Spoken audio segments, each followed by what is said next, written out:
Hey there, it's Miss Veronica here. Alright, so we are looking at limits. It's on page 309. I'm going to go ahead and write that up top. The limits, it basically determines the value a function is approaching at a given point. It all refers to graphs. 100% refers to graphs. The best way I've ever had a limit described to me was imagine you were putting your finger on both ends of the graph, and I said, what is the limit when x is equal to 2? I would put my finger on this side of the graph, I'd put my finger on this side of the graph, and when x is 2, this is the point I'm looking for. So I'm going to slide my finger this way and slide my finger this way, and at what point is that at? It is at 4. So the limit of the function, which is x squared, as x approaches 2 would be equal to 4. So the way I think about it is, imagine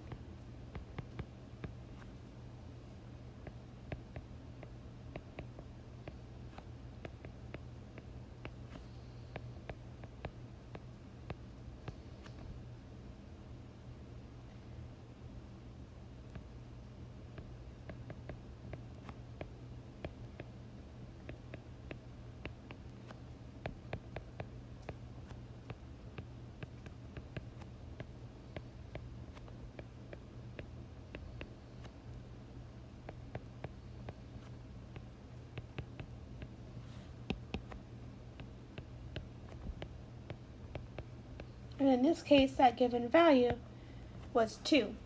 Sorry about that. Alrighty. Sometimes, though, you're not always going to be given a graph. You're going to be given different equations and stuff. Now, think about it as well. Let me change this color to, like, green. If I started here, and I worked my way down until I got close to when x is 2. You see how at this point I'm at 2, 2.5, 3, 3.1, 3.2, 3.9. There's this point right here, and it's 3.9999999, and it gets as close as you can to 4. And then there's this point up here that's 4.000000001.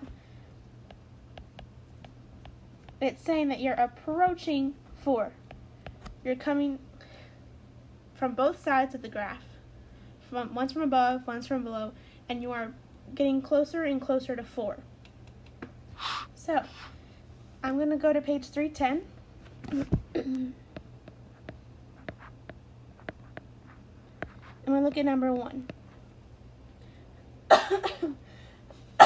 Sorry about that. This part here is what the graph is referring to, the chart, the yellow chart on page 309. That's what that chart is referring to. Is that you're going to get closer and closer and closer to 4. You might not always have a point at 4, though. So let's look at number 1. They tell you that f of x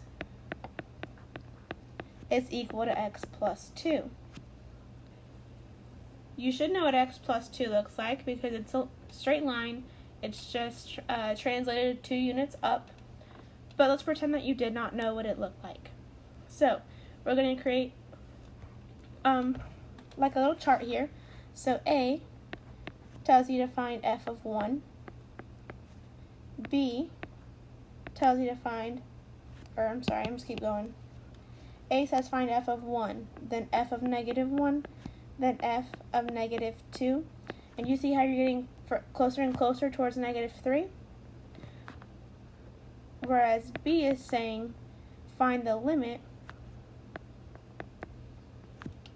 of x plus 2 as x approaches negative 3. So we're going to start at negative 1, start at 1, go to negative 1, negative 2. We're just getting closer and closer to what we need to find, which is negative 3. So f of 1, we have x plus 1. You're going to change your x and plug in whatever number they give you. So we have 1 plus 2. And what is 1 plus 2? 3. F of negative 1, you plug in negative 1 for x. Negative 1 plus 2 is 1. Plug in negative 2 plus 2. What is negative 2 plus 2? 0. We're basically working our way down, so we're starting at 3. Then it's 1. Then it's 0. What do you think the limit would be as it reaches negative 3? So in this case, you're going to plug in 3 plus 2. And what is 3 plus 2? I'm sorry, negative 3 plus 2. And what's negative 3 plus 2? Negative 1. We could also go the same thing. Obviously, this isn't part of our directions, but we could go upwards. We could see what f of negative 4 was and f of negative 5. If I have f of negative 4, I'm at negative 2. And f of negative 5 would be negative 3. So do you see how these values are getting closer and closer to negative 1, and so are these. We're trying to find that middle point from both sides of the graph. If the graph helps you look at it that way,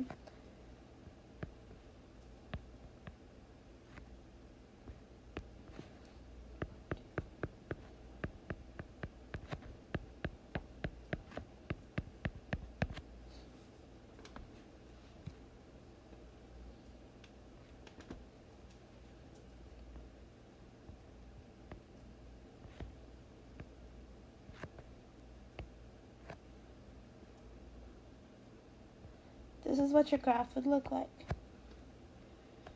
So for the limit, as x approaches negative 3, I want to see what this point is. When x is negative 3, what would this point here be? So I'm going to start from the right and come closer to that way. And I'm going to start from the left. And we're basically going to get as close as we can until we get to 3, which ended up being negative 1. So this point here would be negative 3, negative 1. Seem okay so far? Let's look at number 2.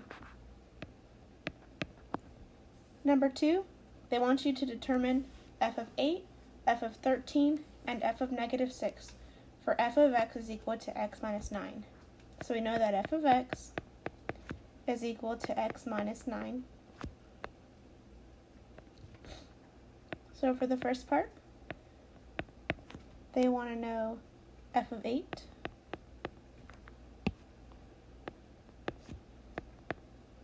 f of 13,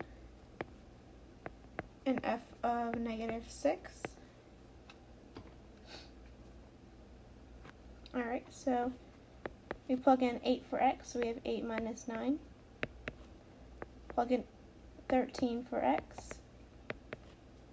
and plug in negative 6 for x.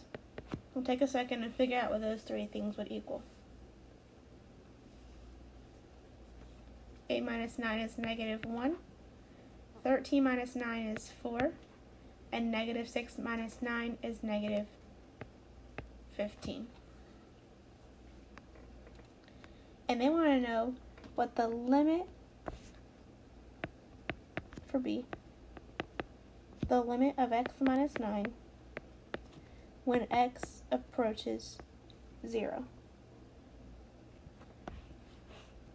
So we're going to plug that in and think about it. This part here is going down, this part's going up. 0 lies right in between.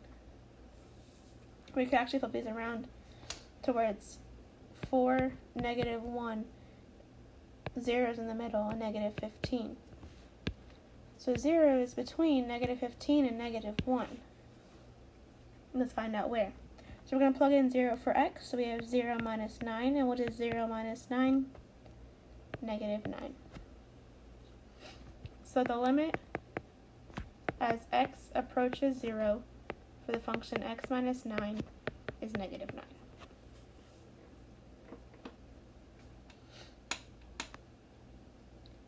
Let's try a third one. They tell you that g of x is equal to x squared minus 3, and they want you to find g of 1, g of 3,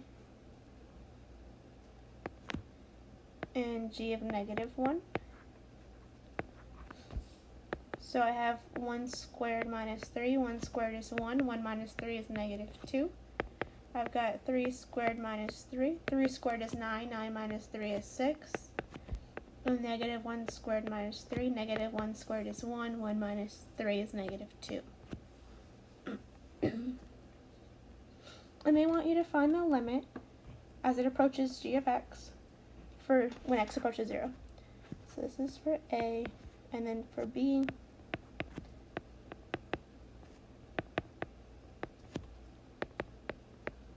so here we plug in 0. So we have 0 squared minus 3. 0 squared is just 0. So we have negative 3. So you should have 4 answers. These would be your 4 answers. I would put what's highlighted as your answers. You should be showing all of your work though.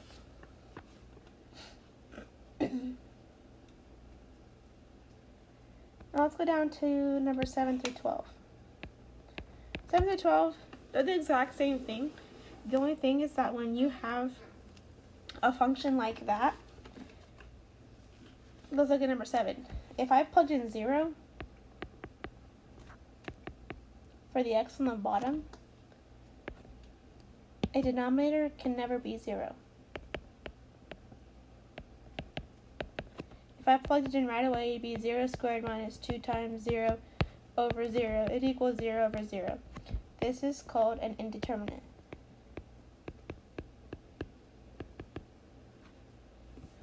Sorry,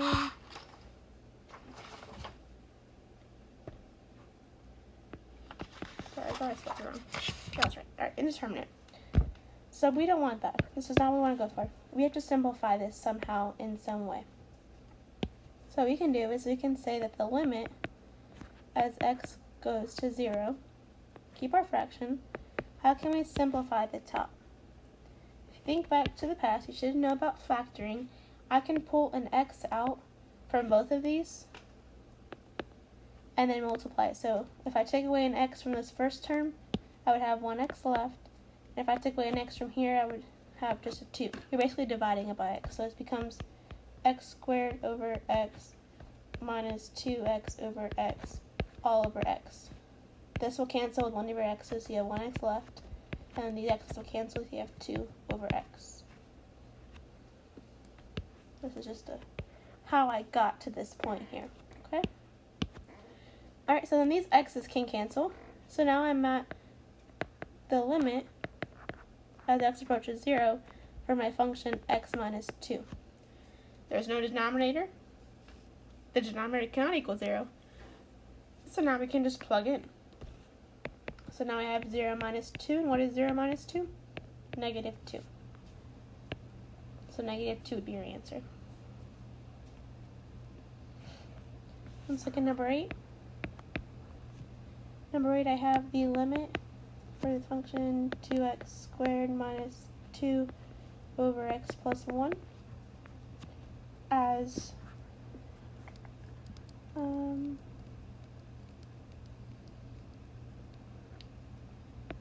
I couldn't see it, as x approaches negative 1. So our goal is to get rid of this denominator in some way. We want it to have just a numerator, no denominator, so it can't equal 0. Because if I plugged in a negative 1 here, negative 1 plus 1 is 0, and it wouldn't work. We'd have an indeterminate. Alright, so let's say that I took out a 2. Let's get closer to an x plus 1. So if I pull out a 2, 2x squared divided by 2 is just x squared. And then negative 2 divided by 2 is negative 1. And then I have x plus 1. Can I cancel anything yet? I cannot. However, right here we have what is called dots, the difference of two squares.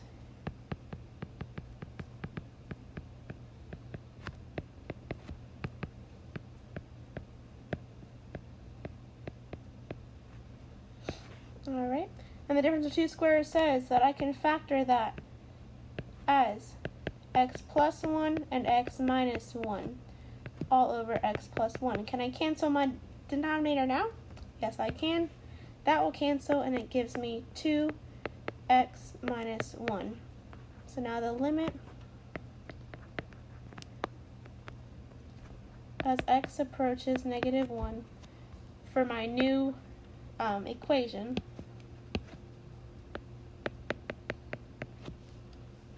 Alright, so now we can plug in. We have 2 times negative 1 minus 1. Negative 1 minus 1 is negative 2. Still multiply that by 2 and I get negative 4. So the limit will equal negative 4. Alright, I'm going to try this one more time. Let's look at number 9.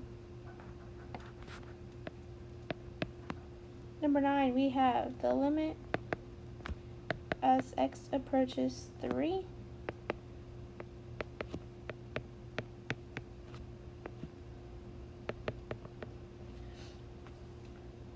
Alrighty, so we can factor this,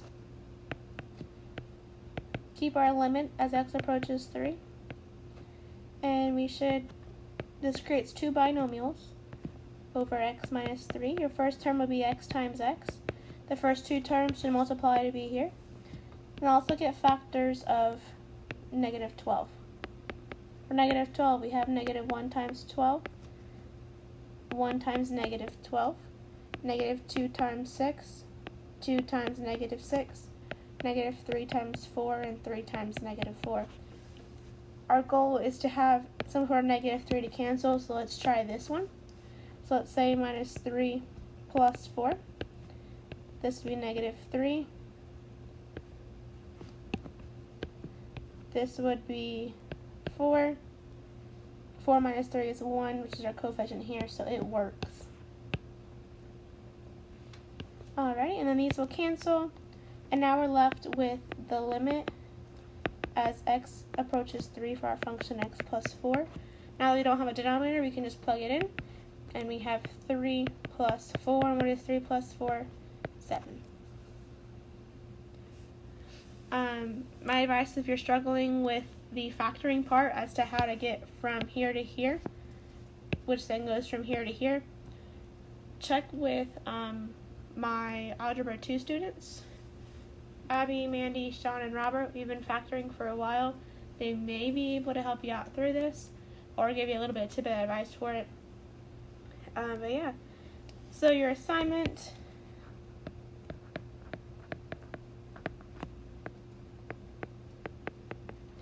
is going to be page 310, numbers, did I do 4? No, I didn't. Okay. Sorry about that. Numbers 4 through 6 and 10 through 12. You must show your work.